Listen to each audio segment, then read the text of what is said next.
Nah, ini jadi masalah baru, Pak, ketika di kota-kota besar mendirikan Jumat di kantor. Kadang-kadang di mall mendirikan Jumat. Padahal yang berhadir kadang-kadang memang bukan penduduk setempat, mereka cuma kerja di situ. Dalam mazhab Syafi'i tidak dibolehkan. Tapi dibolehkan dalam mazhab lain. Karena dalam mazhab lain itu tidak disyaratkan harus mustautin.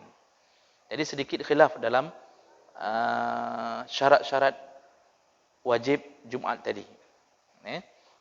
Dalam mazhab Syafi'i itu tidak dibolehkan mendirikan Jumat di kantor atau di mall yang memang bukan penduduk mustautin. Tapi bisa jadi mereka melakukannya atas dasar pertimbangan bukan dalam mazhab Syafi'i. Masih sahkah? Tentunya sah kalau mengikuti pandangan mazhab yang lain.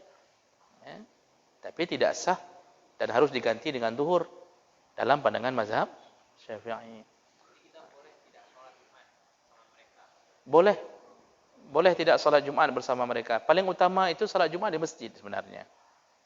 Paling utama itu salat Jumat di masjid, bukan di kantor. Kecuali punya hal-hal yang mudarat. Punya hal-hal yang mudarat. Yang menyebabkan tidak boleh, kita tidak bisa melakukan Jumat di masjid. Misal contohnya, dalam satu kantor besar dengan ratusan pekerja, kemudian terjadi bencana, masjidnya hancur, atau bencana alam yang tidak bisa melangkah ke masjid tersebut, maka kondisi darurat itu yang membolehkan.